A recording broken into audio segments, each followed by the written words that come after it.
Brain Candy Podcast, episode 868. It's a palindrome. Hello. Ooh, I love that. Hello, Suze. Look Sarah at all. is dripping. I am fucking dripping in Brain Candy merch. I got my Brain Candy mug. I got my Brain Candy sweatshirt. I got the matching Brain Candy. I need that mug. I don't have that one. You don't have this mug? Mm-mm. This, and it's huge too. Oh, this is the best one. The more narrow one. Get this one. It's the Brain Candy Club mug with my doodles on it. That's what she's talking about. That's a dandy right there. It's so fun. I love it. What does it feel like to sip out of a vessel that you drew? Really cool. Yeah, actually. Okay. I was thinking that as that I is just Sarah's artwork featured. It is fun. And you should get yours on thebraincandypodcast.com, by the way, because our merch is freaking great. And Sarah designed pretty much all of that kind of artworky stuff. Adam did he did the Brain Candy Club thing that's in your sweatshirt. I did all the doodles. Yeah, Sarah does all those cute little doodles. She's such a talent. Oh my gosh, Suze, thank you so much. It's annoying. I mean, I admire you. I'm as a jack of all trades, master of none. How are you over there? I'm doing great, man. It's powder season. Pow time. The snow's fallen. I have so many days up there already. I am just like crushing it, and it feels so good. And turns out physical fitness is really good for your mood and well-being. Wow, oh my God, it's like and being out in nature over there. It is like so wonderful, and so I feel very well balanced. And I got my truck all set up. I built the back out so I could sleep back there. Did you sleep back there yet? Not yet, because I haven't ordered the mattress yet. Mattress is coming soon.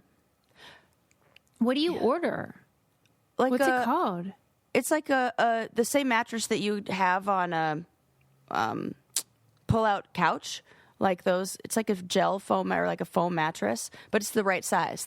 What do they call that? The Tacoma size? Or no? I just bought a futon mattress, like a fold-out, like a mattress, like a gel. And then they have one that's a folding one. I'm trying to decide between the two. Why? What's the debate? This is funny. Like a folding mattress that it kind of like folds up into three sections. It's like something you'd unroll and like maybe have on the floor. Sure. And am I going to feel that line where it folds? You know what I mean? The seam. Mm-hmm. Am I going to feel that? What's the benefit of it? That it would just fold up into thirds and just lay in the back nicely. Because I don't think I want a mattress rolled out all the time. I want to keep it like rolled up and not dirty. You want to optimize space or something? Yes, exactly. I see. So, big debate. Big debate over here. So, I'll let you know how it goes. Yeah. But it's been real fun. It's been real fun to be like use power tools and build stuff and all that. And I've taken many trips to Home Depot. And yeah. Your happy place. I am so happy. That's great, Sarah. I feel like I'm living my best life. It's about time. We've been doing this show for a really long time, and there have been very few extended periods that were without consternation. Yeah. Not because of anything you did. Right. But because of some bad... Sarah You had a sagas. bad run. I had a bad run. Saga. Mm-hmm. It is about time. So we're switching that around. And I think, I feel very settled. All my stuff is in one place, I don't have it like spread out in everybody else's garages and everything is where it needs to be. My plants are thriving. We're just happy over here. Well, it's been a long time coming. Yeah. So thank you. Good for you. That's great. Yeah. It could just be because I'm only dating women. That might also be the thing. Maybe because I kicked the men out of my life. It doesn't hurt. I know that. It definitely doesn't hurt, but oh, that's funny. Yeah. Boys are trouble. We know that. Yeah. Okay. Well, all right. Let's get into it. I don't have anything to report. I don't have any stories or shenanigans that I can think of. No more dinners with celebrities or musicians. God. Right. I hope again soon. I want to weasel my way into that way more. Yeah. And I see no reason why that can't be a repeat scenario. Yes. But for now, it's been laying low. Playing my cards right. Okay. All right. Did you watch the Mike Tyson fight? Susie, I did not watch it because my brother and I have a bet going, and both of us have ADHD, and said, oh, we're not going to watch it. We're not going to find out the results. So I've been trying to avoid these results for, like, it's been a long time now. What are you talking about? I have only heard whispers of who's actually won, because I have made efforts to Why? avoid. What's the reason? Because we were going to watch it, and then we got distracted. When's that going to happen? Never going to happen. So now it's like, Right. just tell me who won. I think I know. Sarah. This is who I put my money on Jake Paul winning and Mike Tyson losing, because of the slap that happened the day before the fight. And if that result is correct, I should have put thousands of dollars on it, because what I saw in watching that slap was somebody who didn't want to look like a little bitch. I hate that phrase, but I feel like that's the appropriate one here for them, maybe, and needed to do something to, like, I feel like it was fixed, basically, and that slap showed me, if Jake Paul wins, that it's a fixed fight, and Mike Tyson had to do that because he felt like he had to assert himself as the dominant one time before he was then going to feel like he got emasculated the next day. Am I correct? You're correct about the winner. Woo! I get $5. I don't think it was fixed, but I think it was sort of like the Biden situation, where, like, the inner circle knew that Mike Tyson couldn't compete at that level as a almost 60-year-old man versus a 27-year-old. Oh, my God. But I don't think they agreed, like, I'm going to let you win or something like that. Is that what you think? Because I don't think that happened. Because that guy I don't think Mike Tyson is capable of that. I think maybe it's kind of like what you said. Like, maybe the inner circle did know. They knew. I think that maybe somewhere deep down that not fixed in that way, but it seemed like I like a knew, foregone conclusion. Yes. I was correct, and I felt like I saw everything I needed to see with that. With the slap. With the the weigh-in slap. Okay. Yes. Well. Yeah. Interesting. It was, of course, Mike Tyson is a fascinating man. Yes. And he bit another human's ear off, for goodness sakes. Right. A piece of it. That's insane to do. Okay, anyways. He has those animal moments, and some worse than others. And, like, he says he didn't commit the crime that he was in jail for, rape. Remember, that was against, I think, Robin Givens, right? Wasn't it? Or at least, oh my God, during that I hate era. that I forgot that. Well, I think a lot of people do, because he has this outsized place in American culture and, like, our psyche, where, like, even when he does stuff that's, like, horrible, we have so much care and concern for him. It's such a weird dynamic. Yeah, like, that everyone's is sort of interesting. rooting for that guy. Right. And you wouldn't Why think. is that? Maybe it's a combination of things, but, like, he came from nothing. Even though he was the youngest heavyweight champion of all time at 20. Wow. 20 years old, he became the heavyweight champion of the world. Jeez. And so you'd think he's like this, Paul Bunyan character. Mm-hmm. But really, I think people see him as, like, an underdog, because he has the lisp. Yeah. And, like, the pigeons thing. Yeah. Where he, like, kind of like that strongman we talked about a few weeks ago. Yeah. Where, like, they rely on these birds to, like, soften them. And he is, like, the sweet side. And you almost feel like he's a child. Yeah. When he talks. That's interesting. Do you think maybe the lisp does have a lot to do? That's really interesting to know why. Because you would not expect him to have any kind of speech impediment if you just looked at him. Right. And then he starts talking and you're like, oh, this is something. It's like disarming. Yeah. And I don't know. And then the way his likeliness has been used in movies and films and television he became shows. Like this idea. It's like almost like a caricature of himself in a way, and maybe that dehumanized him. Not really dehumanized him in that same way, but, like, what do I mean by that? Like, he's not held to the same, I don't know, like code of like ethics in a weird way. I mean, like you just think like, oh, like, and when a lot of your life has been violent, and that's strange that we. And then I think when okay with that. his daughter passed away from that accident. I do not know about this. You might recall, like this was in 2009. I hate to even say it, it's so horrible. She accidentally got strangled by the safety cord on a treadmill. Oh my God. How old, baby? She was 5. Oh my God. Yeah, or 4 or 5. And so when that happened, I think that, first of all, that changed his whole life and his priorities and all that. Yeah. But also I think that was just so tragic and like hideous that I think people will just soften even more. I'm sure. Oh God. Can you imagine? No. So he is such a complicated character. Yeah. And so I had read this article in Esquire leading up to the fight. It was a great article, and it was arguing that he wants immortality, that Mike Tyson, if you ask him, like, what do you want your legacy to be or anything like that, he gets really pissed, that he's very much interested in, like, right now. Okay, the present, the now, okay.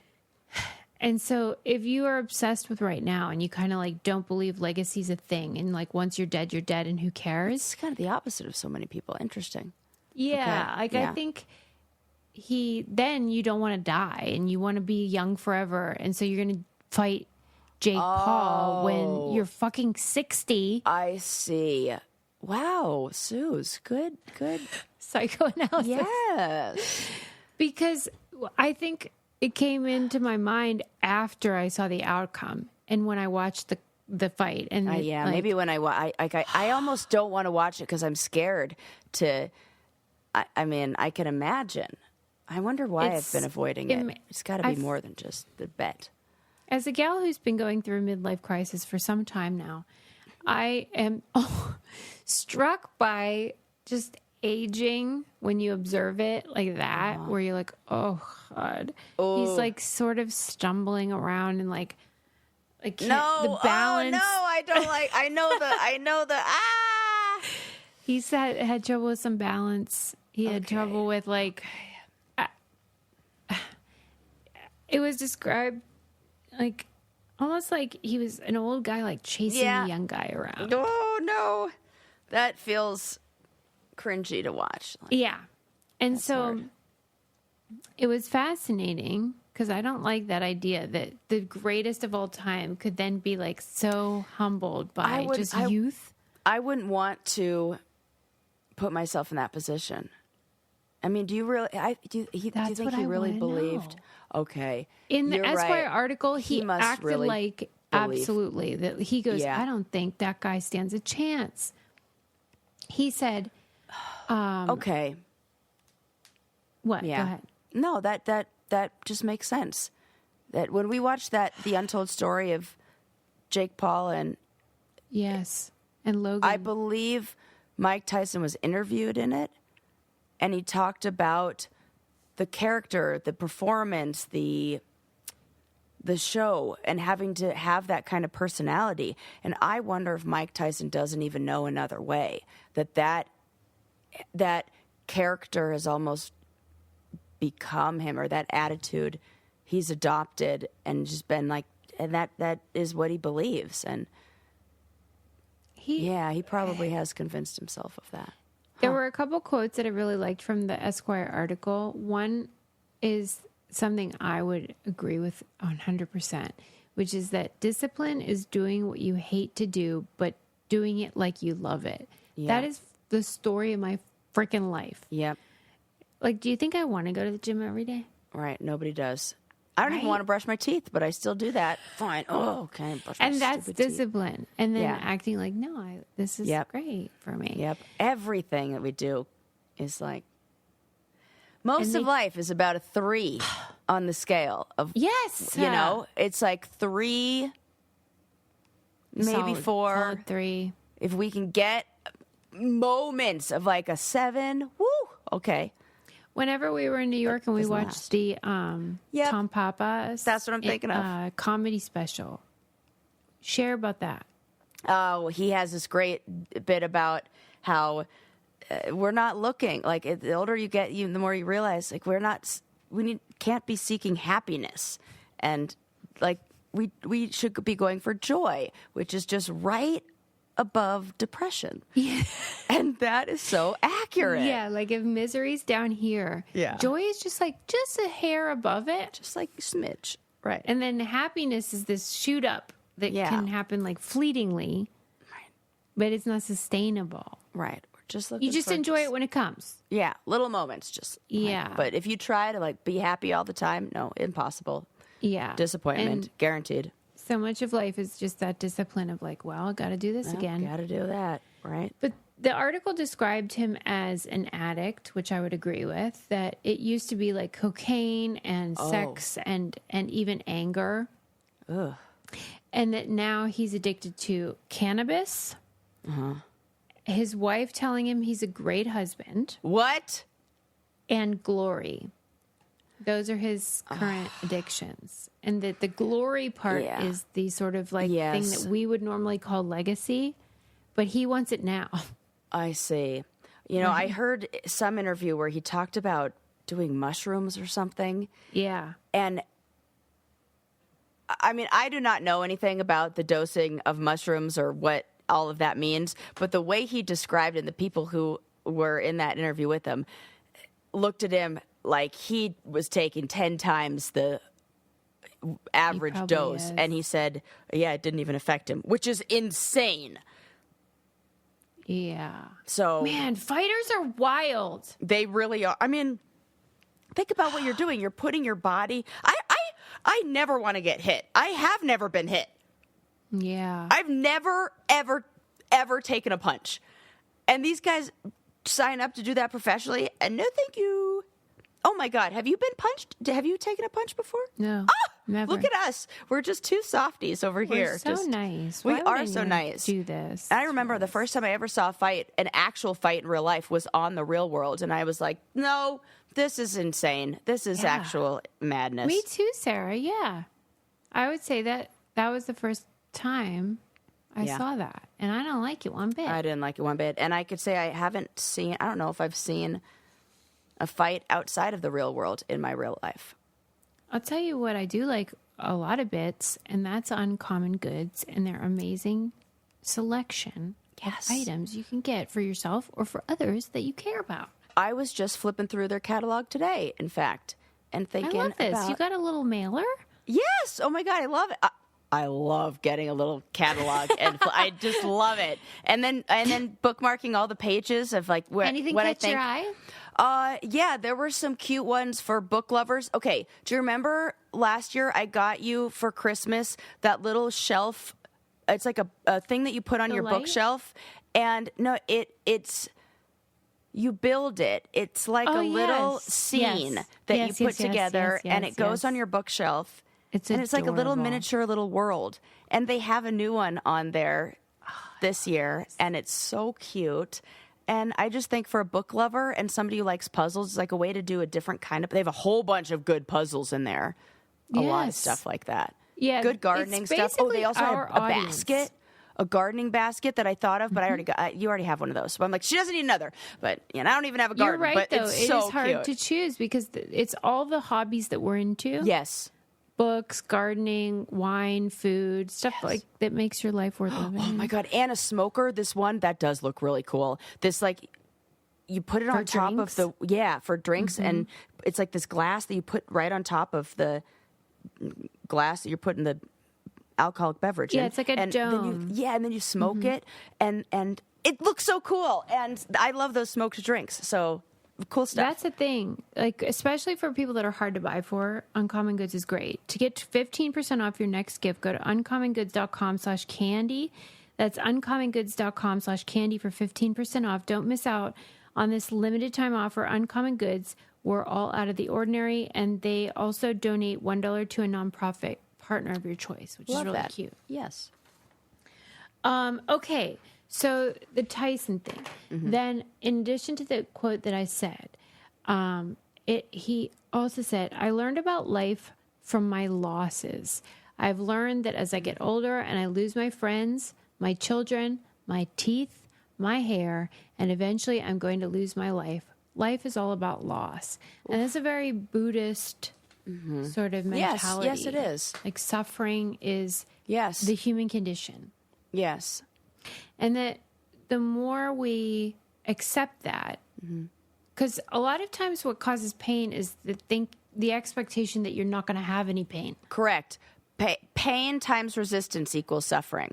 Yes. That's the formula for suffering. I don't want this. The more we resist the fact that, and I always use the example of sitting in traffic, that you can have two people stuck in the exact same traffic jam, and one person's like, oh, I hate this. I hate traffic. It's the worst. Blah. Their cortisol spikes. Their blood pressure goes up. They have a horrible experience. Drive home. They probably get home and yell at their partner. And then you have one person who's like, well, we're in traffic. Might as well turn on the Brain Candy podcast. And they have a wonderful ride home.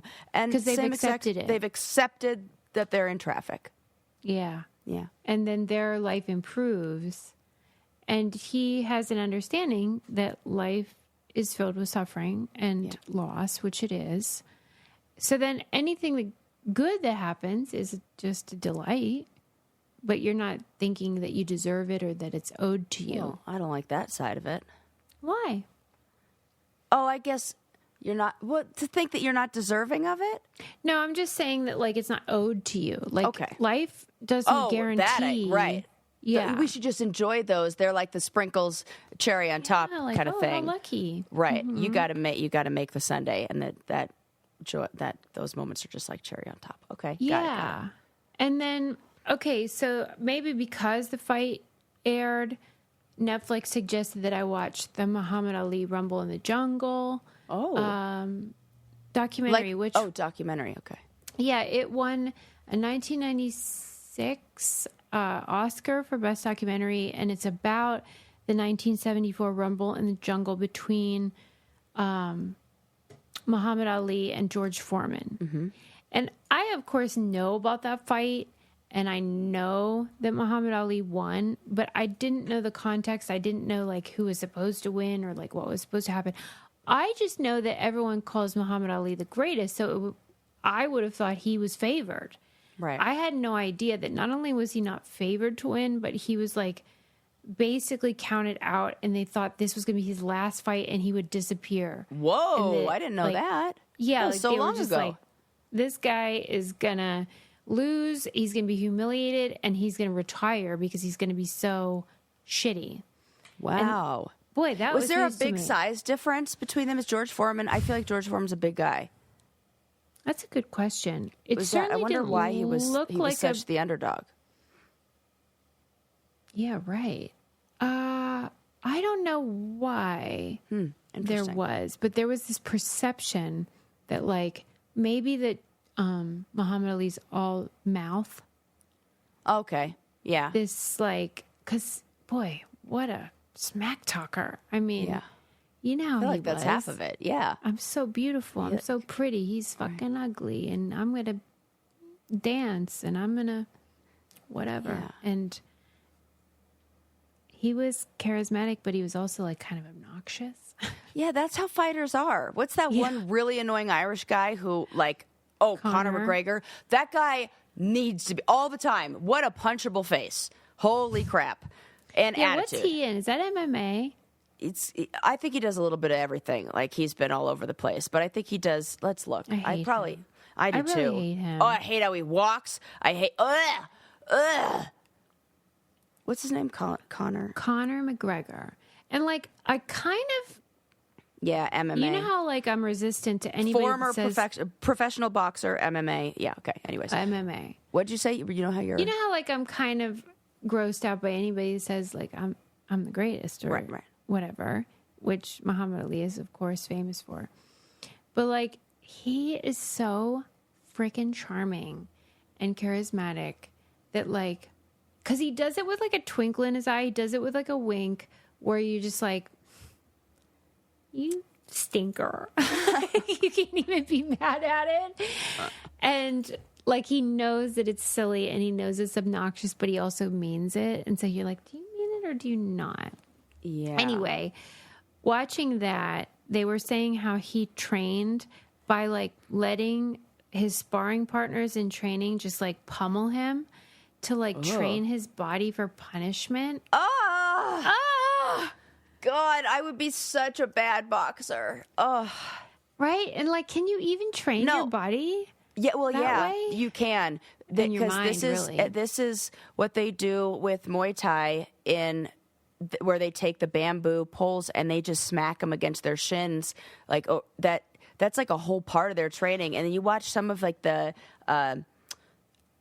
monks who do all of the crazy karate and stuff. I don't know. There's a name for it.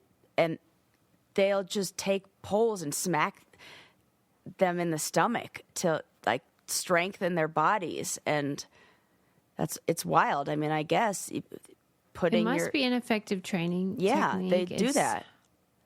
Hard to watch. Of course it is. But watching the fight, watching the Rumble in the Jungle, I was like, wow, it really paid off because for so many rounds, he just let George Foreman just pummel him. And everyone thought this guy's like, he's out of his depth. He's going to lose. It's pathetic. But he was just like wearing George down because he could take it. Just keep oh my God. him. That's scary. And then all it took was like the decision, like, nope, now it's time. And he just fucking knocked him out. And you're just like, what just happened? Oh my! No, now I want to watch that. That actually gave me chills. You have to watch it. That's wild. And it's a beautiful documentary because it's like weird, and they impose all these like African performers over the footage so that they're trying to make the framework be they fought in Zaire in Africa, and that it was like this idea of bringing these two black Americans back to Africa to show like where they came from. And Muhammad Ali took it really seriously, where he wanted to show like the dignity of the people in Africa and how like they might not have a lot, but they are a strong, dignified people. And that he almost was like doing like the Bill Cosby routine of like condemning American black people and being like, you people need to get your act together because look how amazing these Africans are. And you're all like, he was very critical of African Americans, which I don't even want to commentate on because I have no frame of reference. But I didn't know Bill Cosby did that too. That was like the whole. Remember how there's that Norm Macdonald joke about how like he says how a lot of people feel like the worst part about Bill Cosby's whole situation was the hypocrisy, because like he was always like, pull up your pants. And like, you people need to talk right and stop using like ebonics and all that. And then Norm would always go, I don't think that was the worst part. And like Jerry Seinfeld goes, well, what was? And he was like, the raping. Right. Because people really do focus a lot on how like Bill Cosby was condemning and like being so judgmental towards like if you just had more of a black affect when he's like fucking drugging and women. Right. Anyway, condemn other people like but I still can't get over that we're okay with Mike Tyson and that he went to jail for rape. Right. I'm not okay with that. Like, I know this is like really I know what you're saying. We are too okay with letting people have like a comeback story after that. What do you feel like should happen?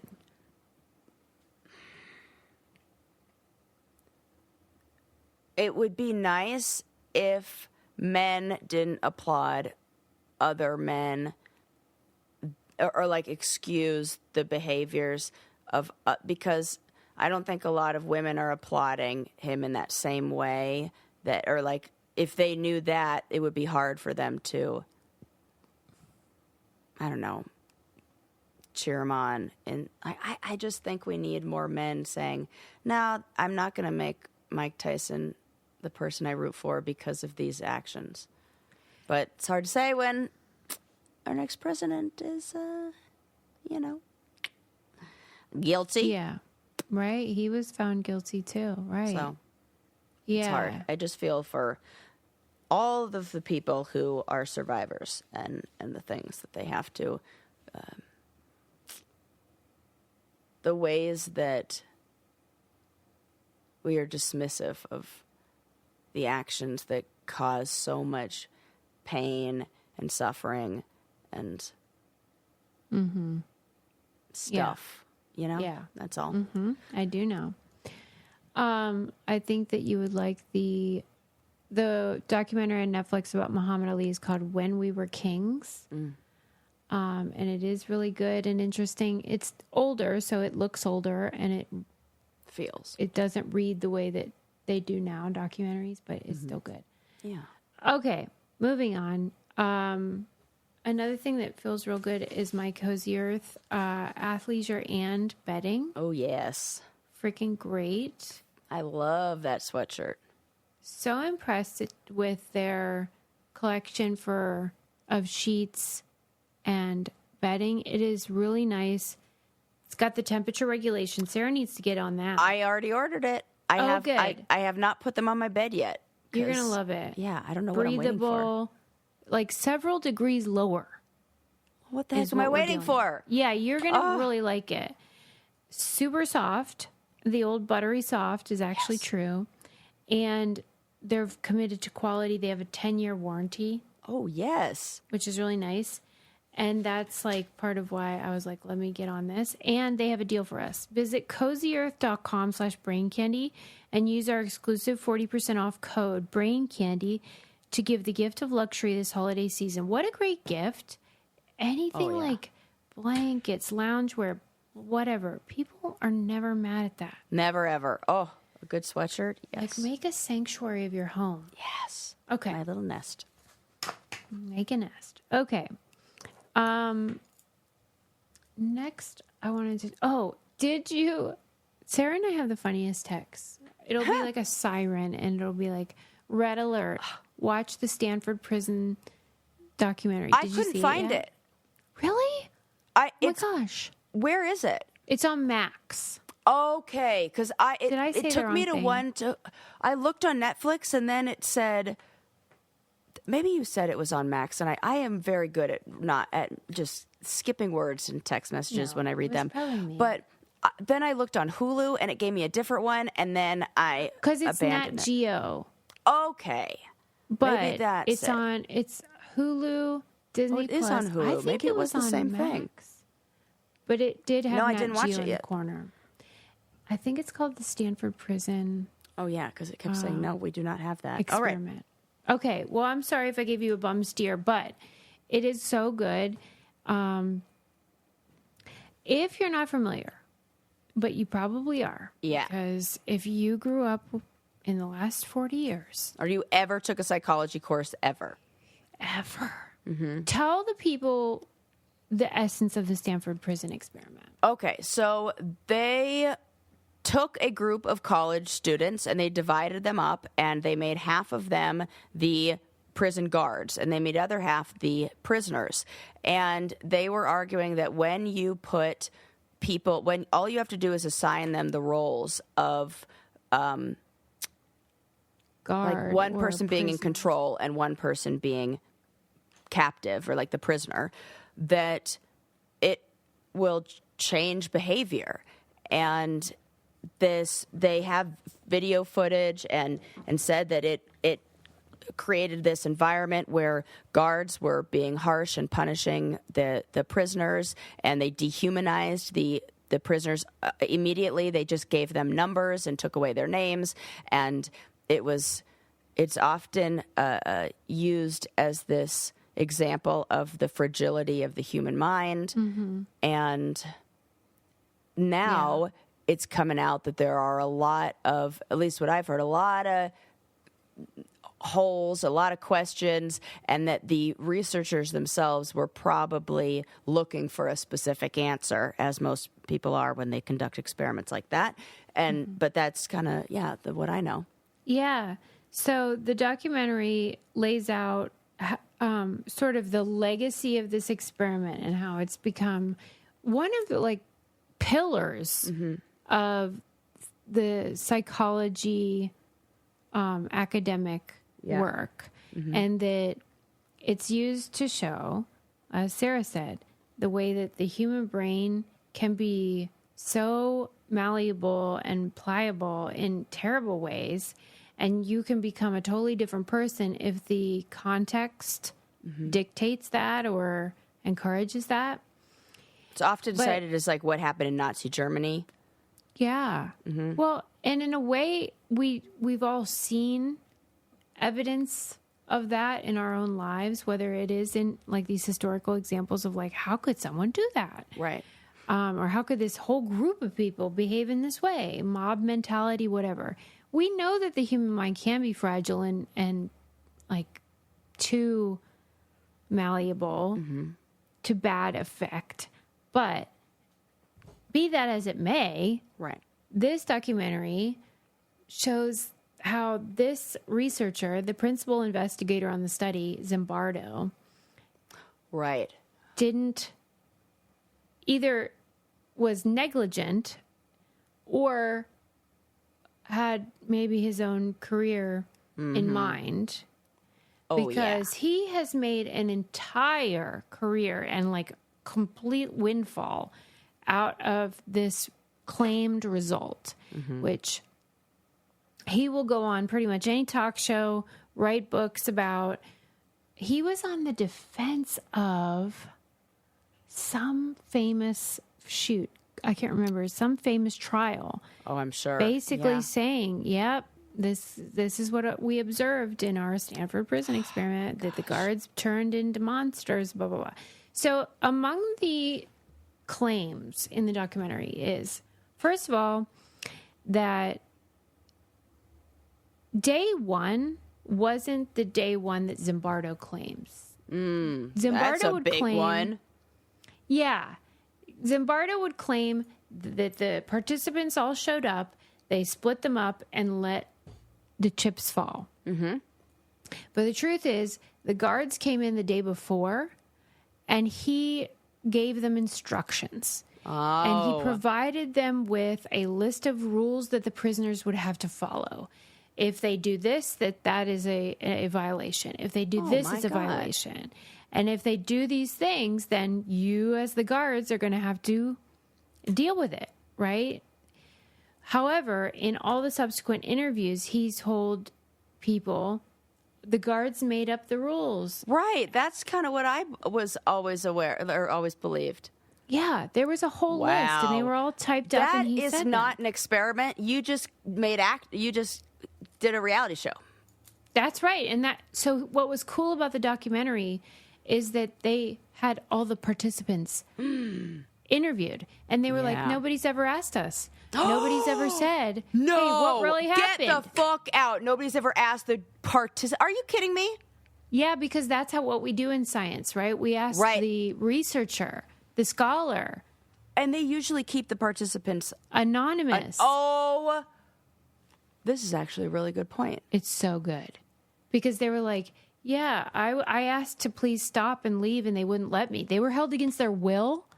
Dude. Participants in a research study asked to leave, and they couldn't. Okay. You know when there is... you find out like a judge has been taking bribes or something like that, and all of the cases that judge has tried are all null. Like, yes, there you go, do over. We need to do that with this shit. Yes, we need to say, guess what? Any study that cited this, that used this as their, I don't know, like main source of whatever. Yeah, if it's the foundation of your study. Thank you. Start over. Start over. You got to, because the foundation upon which your future studies were built is fucked up and not correct. So fucked up. Wow. And then there was this girlfriend of a participant who they said showed up like on whatever day and was watching the camera footage while it happened, and was like, "Hey, this is messed up." Like, to the researcher, like, this is not right. You should stop it. And then that's what made the researchers stop it. And it turns out then the researcher married her in the end. And so that's become like part of his story. It's like she came in. I have no more air in my lungs. I can't breathe. Are you fucking kidding me? Insane. He's gross. He's gross. And if you took one look at him, you'd be like, you got to Google him. I feel like I kind of remember what he looks like too from, let me see. He looks like a villain in like fucking Goodfellas. Oh, yep. It's exactly what. Okay. Yep. I know I know. I've always gotten the creepy vibe. I've always gotten the creepy vibe from him. Yeah. Yeah. Because he's Mr. Ego narcissist. Yeah.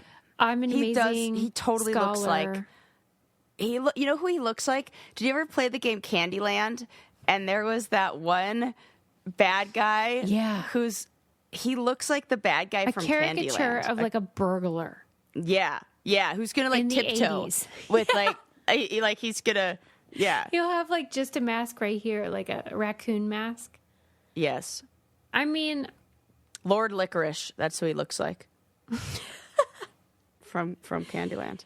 And it made me really sad to watch because the participants, it was such a delight to see them and to hear what they had to say. And a lot of it was like fun and whatever. But there were times when they got really emotional. Of course. And some of them went through a lot because of it, you know? And you can tell, like, it still sticks with them. Absolutely. I feel like there was this era of psychological experimentation that left a lot of people traumatized. That it's the same thing with there was that little boy that they did like fuzzy, like things that are white and fluffy, where they startled him anytime there was something white and fluffy to see, like his reaction to like a rat or a mouse, something like that. And it like fucked him up for the rest of his life. It is a real tragic story. Like they created this. A Pavlovian effect. Yes. Wow. And it's really sad. And I think they were doing a lot of these kind of experiments, not knowing, with these fucking dudes leading these and the guys who then became the pillars of the psychological community and yes. therapy community. And I'm like, whoa, we need to not make these guys like heroes. Let's actually study what happens when you give the wrong people too much authority and power and influence in a field. Because that's what happened here. Because you were dishonest. Because initially his intention was to study the effects of the prison system on prisoners. So his findings didn't make a splash. So like within a week, he changed his conclusion of the study to be about the guards who didn't even think they were like observed participants. They thought the study was about the prisoners only. Oh, jeez. But the whole when you watch this documentary, you will be like, this is horrible what he did. Jeez. As a scholar and to these kids that were participating. And that it's been held up in such esteem for so long. That makes me want to look at all those kind of experiments and be like, All the ones that are like involving human beings. You know, that shock one too. Made people like celebrities in the field. Yeah. I smell trouble. Because the truth is, usually scholarship is pretty boring. Yeah. Right. Yeah. It's like you make incremental change. You don't change the whole field overnight. That's not really how scholarship works. Right. Zimbardo. Yeah. You psycho. Okay. Moving Interesting. On. Good story. Watch it, though. Yeah. Here is a bonkers story. It was in the New York Times, and it was about the Navy's special boat teams, which I didn't know there was such a thing. Special boats? They have these special boats. Okay, what do they get to do? Okay, so the special boats are designed to deliver Navy SEALs to their targets in rough seas. Yeah. Okay. I know. Okay, like the big, yes, they're like with the rubber sides on them. They're like speedboats. Yeah. Cool. Okay, tell me more. It's super cool, and they've wanted to design these boats to just be like freaking bullets, right? Yeah. And they go like incredible speeds, and they are really amazing vessels. The trouble is the boats, their ability exceeds what the human body can handle. I think I saw this headline. It's so sad. About them having like brain damage? Yes, they have CTE, Sarah. Okay. Shit. Not okay, yeah. I was like, oh, do I want to know this? Now tell me everything. It is so sad. Like, I saw the headline, I thought, oh, that's interesting. And then the more I read, the more upset I was. Awful. So these elite group of speedboat crews race over rough seas. They're going like 60 miles an hour. And if you've been on a speedboat before and felt that bounce, that feels like your head is the exact thing that they're trying to avoid is that head shaking around. I get why they have CTE. It makes sense.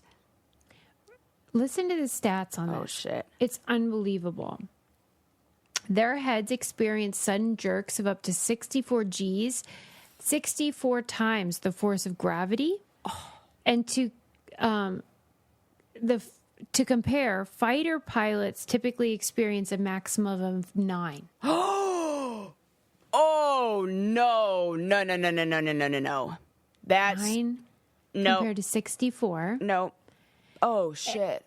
And that they experience 120 whiplash events per hour. Oh, we can't do this. We can't do this. What are we doing? What are we doing? We can't. Nope. Why don't we have a fucking boat that just hovers above the water yet? Elon Musk, what the hell? What are you doing here? This is and terrifying. They said, like, they keep improving the boat and, like, putting, like, shock absorbers and stuff, and they keep making all this progress.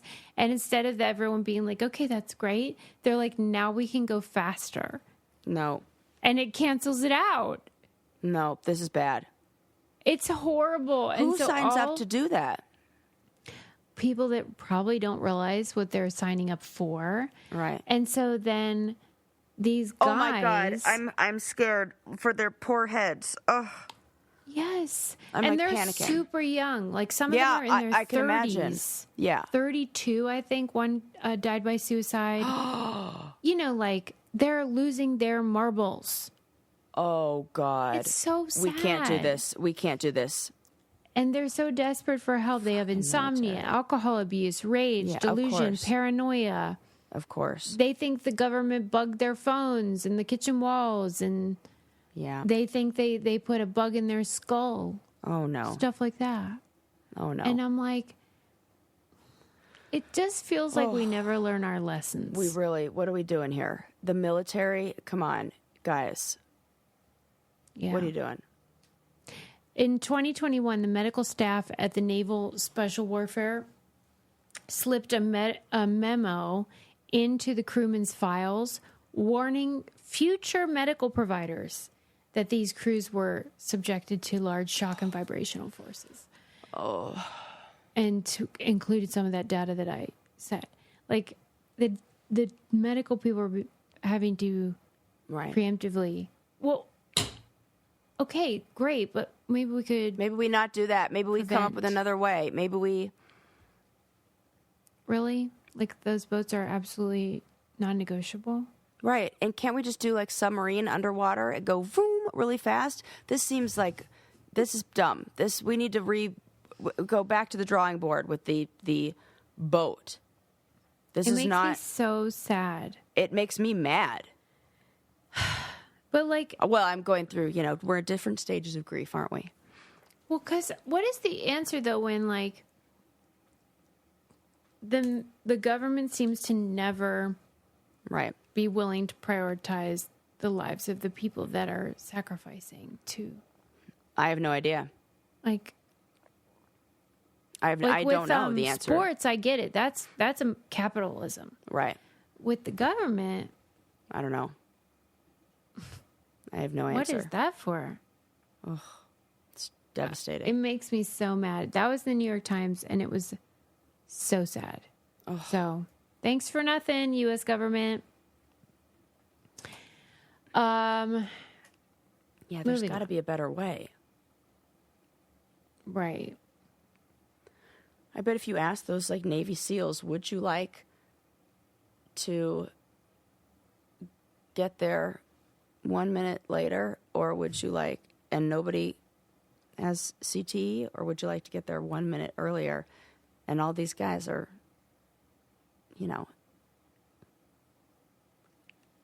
dying by suicide. And like 35. Not at an old age either.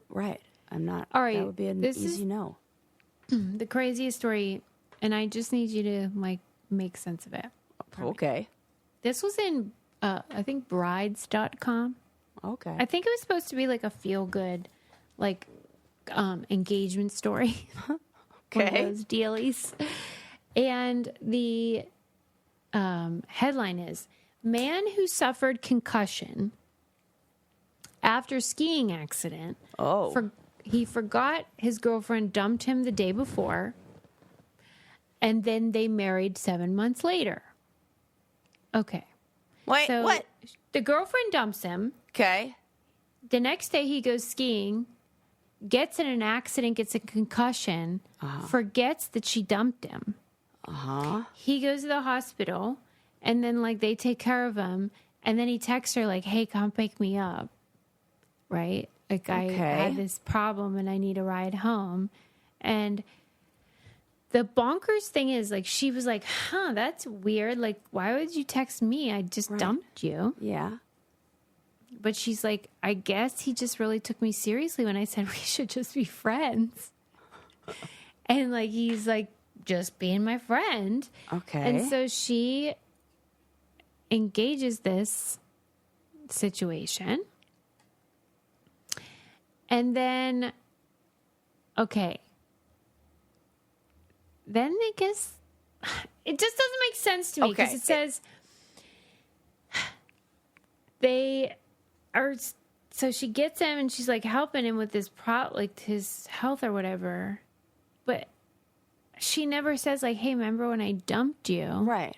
So like they're having like this who's on first situation where they're like, she thinks they're broken up. He thinks they're not, but nobody's saying anything.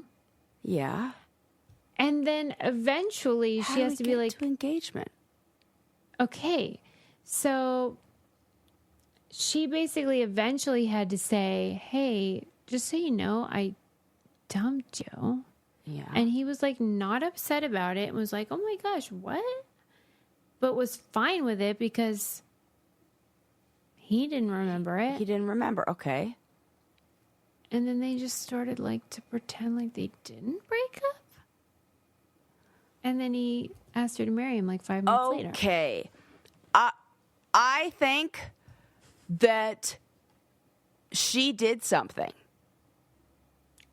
That when they say that she broke up with him, I think that maybe it was the other way around. Maybe it was like she broke up with him, but maybe she had cheated on him or done something like that, and that she's like, oh my gosh, he's not going to remember, so now I'm not going to get found out, or he's not going to, whatever it was, and there you go. So like he texted her to hang out after like the accident. And she said, like, I want to kind of swallow my pride and ask him if he would date again. Because after his accident, he was, like, super sweet. And he was, like, bringing her stuff and, like, being a gem. Yeah. And, like, being a sweetie pie. And so she thought, like, hey, maybe I should give him another chance. And so she said, maybe you'd want to start dating again. And he was like, I thought we still were. Oh, okay. Don't you think this is a weird story, Sarah? Okay. Anytime the story doesn't feel like it fits, it means because we don't have all the pieces of information, or it's a lie. Something ain't right. Something ain't right. Then it 1 + 1 + 1 doesn't equal 27. Yeah. I don't know what's happening here. I don't like it. I know. And like, lady, why'd you break up with, like you're saying, something happened that made them why'd you break up? Or I want to know. Like, because I feel like we'd have more information. Like, if it really was something like, okay, well, I broke up with them because they weren't able to be there for me. Right. And now I got a whole new partner who's so attentive and blah, blah, blah. You'd have a story. And they should say that if that's what happened. Like, he was kind of like neglectful or whatever. And they're not saying that, so that makes me think there's something else. Why'd she dump him? Yeah, I think she maybe did something, and then, I don't know. That's my Sarah's got a theory. I agree. I'm glad you say that. All right. But I do think that's odd. Okay. Just flipping through Brides magazine, just like, Can you imagine? I have no idea how. I get all these newsletters and they have links in them. And so that's how I find a lot of these rando ones. But I was like, what the heck? Why'd you dump him then if he's so freaking great? Right. Weirdo? Okay. Yeah, I want to know more. There's more to that story we don't know about. Okay. Did you watch the Netflix documentary that came out about Elvis? No, I did not. Okay, well, it's one of those deals where there's so many things about Elvis out, they have to come at a new angle. But this one was about him leading up to his comeback. Have you seen any of the footage from the comeback special? No, definitely not. Black leather. Oh, wait. Was he very sweaty? I wouldn't say very. He's hot as heck in a black leather full body jumpsuit. I feel like I remember a white one. You got to Google it. You've never seen a hotter human being. Really? In your whole life. This is not the white jumpsuit sweaty situation. That's what I'm thinking of. Okay. That's like Fat Elvis. This what do you want? Hot. Black jumpsuit Elvis? Leather. Leather is crucial to this Google search. Okay, let me see. Nobody has ever been more attractive and like this one, like when he's like that. Yeah. Okay. Yeah. I mean, it doesn't do it for me. If you watched it, it would. It's the sideburns are like. It's not just the look; it's the charisma. Well, that I mean, he's he's got. But the also his face, like his little snarl thing. Hold on, I gotta think about it. I mean, should I give you a minute?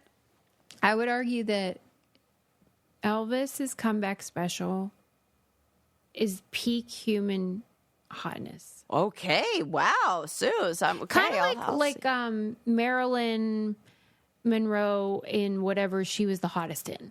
Where just like, holy heck, I didn't even know people could be that hot. Oh, that's how I feel about Tiana Taylor in Kanye West's video. I'm like, how does a human, Susie, if you just saw. It's too much. I'm going to send you a picture of her, a screenshot from that video. And how do humans look like this? She's a perfect specimen. That's what I mean. It's not even, I can't. So yeah, okay. Listen, I get it because as Peg would say, there are times when some people are like dangerously hot where like it's too much. It's too much. We can only handle so much. Anyway, Elvis was like that in his comeback special. I promise you. Even if you're not into men. Yeah. He just was so gorgeous, but also like vulnerable and also like naughty. It's too much. Okay. Yeah. So this documentary is leading up to that and explaining how his career was like in the 50s when he first came out and how he shook the world with that pelvis and the whole dance thing and like it like set the world on fire. Like didn't the stations or TV shows weren't able to show him from the waist down because it was like too much? Ladies went crazy. It's too much. Yeah, and I think my aunt agree. was a crazy Elvis fan. How could you not be? Right, I guess so. Yeah. I mean, it was like no one had ever seen a white man dance like that, play like that, sing like that. Yeah. We watched, I think it was Jailhouse Rock. We watched some Elvis video in my human sexuality class as an example of sexuality on display at different times in Sarah, history. It's not just me. Yeah, you're right. You're totally right. That was an example. Yeah. So he was so hot in the 50s. Oh my gosh, who is this guy? He's like rock and roll, but like sex and whatever. And then like he gets caught up in like the industry of making movies and whatever. And then it like went down where he's having to do dumbass shit because he signed a contract. Oh, yeah. Contract and like, you know, embarrassing and like exploitative. And he's basically dance monkey dance. Yeah, yeah. And so he'd had enough. And the comeback special was supposed to be his effort at like reclaiming his career. Right. Yeah. And I really loved watching it because I think it's relatable in a weird way, even though he's like this icon where I think a lot of people, like when you're young, you have like hope and ideas about like what you want your life to look like. But then like you get in the grind and like you start making choices that are like just sensible or like, well, I got to do it. I'm obligated or whatever. Yeah. And then you hit a certain age and you're just like, what did my life become? Yeah. I feel like Prince becoming a symbol falls into this category. Taylor Swift, when she did that thing with her album where she re-released it, but with her, there we have some, I think, examples in music of this happening. Yeah, like the reclamation of like, no. Taking back I'm in the driver's seat and you can suck it. Yeah. And it is fun to watch it and to see the people around him say like here's what he was feeling and here's what his goal was. And that it really was effective temporarily. Like we know the end of that story. It's not a good ending. But for a minute, he got it back. And I guess that's a triumph. Yeah. Even though it was short-lived. Yeah. Yeah. But man, you know how we were talking about Lisa Marie Presley's memoir? Did that come out? It did? I feel like there's a movie or something that's like supposed to come out. I feel like, did it happen yet? The book, I think, is either out or just about to come out. Okay. Yeah. And that it's that sort of generational story of like the effects of this. Yeah. That like I'm interested in that. It reverberates over time. Especially like the bigger you are, the more those reverberations linger. Yes, absolutely. But it was interesting to watch. I do think even though it's Elvis, it is relatable and a lot of people can see themselves in the story of like what they wanted their life to be and maybe what it is. Yeah. Actually. But anyway, that's on Netflix and I thought it was really good. All right, I'll check it out. All right. So much to watch. Here's what we talked about. Mike Tyson. Yeah. Getting old. Yeah. And that fight was brutal. Gosh, a lot of info on head injuries and like the brain today. That's the thing when I was watching Muhammad Ali in his prime and thinking about how he got Parkinson's, which I'm sure is related to the blows he took as well. Because what we know about Parkinson's and how it can be triggered by environmental things. I'm sure that had an impact. Yeah. But that he was a man who was at peace with his life and loved being Muhammad Ali. Mm-hmm. And even after he got Parkinson's was still entirely himself. But that sometimes these brain injuries can change you. And then you become somebody else. Yeah, absolutely. And that's scary. Mm-hmm. And it would probably be hard for the people watching from the outside to know that difference, but the people close to him would. And to have that, those two things like butting up against each other, and because it means you want different things for them and for their future. Mm-hmm. You know? Yeah. I want you to fight more versus I want you to stop because of what it's doing to you. Yeah. Believe me, his wife did not want him to do that I could imagine. Yeah. Yep. Hell no.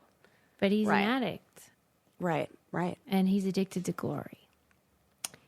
And then the Stanford Prison documentary, whether Hulu, Max, wherever it is, it's really good. Not on Netflix. We know that. Not on Netflix. Yeah. And then the speedboats, New York Times, thanks for writing that article and researching that because I hope they make changes. Yeah, me too. Because of what they did. And then the Elvis documentary on Netflix was really good. There you go. Good job, Suze. Thanks. And Fun if you facts. forget our codes, please check out thebraincandypodcast.com and use them because it helps us so much. And you can check out our reality TV content on patreon.com/braincandy. And that's all. We'll see you next time. Bye. Bye.